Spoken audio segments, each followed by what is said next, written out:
જો આ સાયકલ છે એની ફ્લાય વ્હીલ કહેવાય, અમે ફ્લાય વ્હીલ કહેતા હતા. એ અંદરથી બધા છરા ને એવું નીકળી ગયું છે. શું કહે એની અંદર છે ને બધા બોટ લગાવ્યા હતા ને નીકળી ગયા.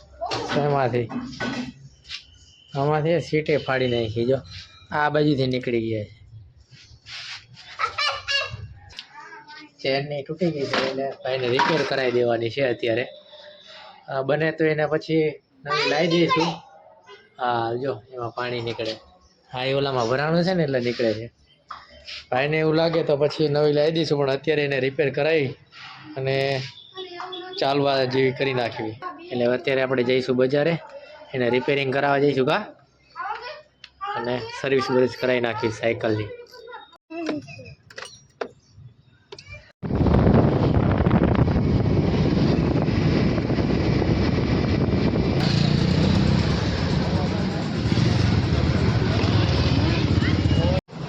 નવું નાખવું પડે, અંદરનું આવે ને તો નવા કરવું જોવું પડે.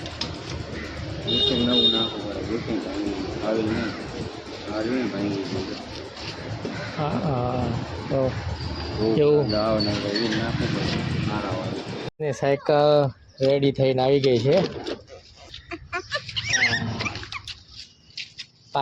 પાછળની ટાયર આપણે ઓલી જે સીટ હતી એ કાઢી નાખી કા, અને ઘોડી પણ લગાવી દીધી. જો સ્મિતભાઈને ઘોડી કીધું ને કહેતો તો લગાવી દી, તો ઘોડી લગાવી દીધી. સ્મિતભાઈને માર થોડુંક આમ જોરથી પાટો માર એટલે હા એ જવા દો. હા બ્રેક પછી કરી દે. થઈ ગઈ ભાઈની સાયકલ ચાલુ રેડી.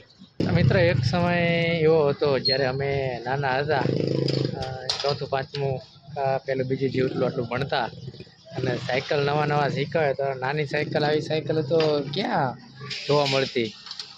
મોટી મોટી સાયકલો જે લોકો ખેતરમાં કારખાનામાં લઈને જતા, એ સાયકલો જોવા મળતી. એ શીખતા ને એ પાસે કેવી રીતે શીખતા, ઘણા પણ શીખાય છે. મારા જે ફોલોવર છે, ઘણા જે મિત્રો છે, એ પણ એવી રીતે શીખાય છે કે સાયકલની અંદર જે ફ્રેમ આવે એની અંદર પગ નાખી દેવાનો, અને જે આ બગલ હોય એમાં સીટ લગાવી દેવાની, અને એક હાથે આમ હેન્ડલ પકડી રાખવાનું, અને પછી અડધા પેડલ મારવાના. પાછા અડધા પેડલ મારી અને એ એક શેરીમાં આંટો મારવાનો.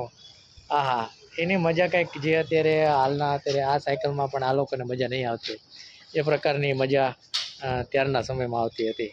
તો એ જે સાયકલનો જમાનો કંઈક અલગ હતો.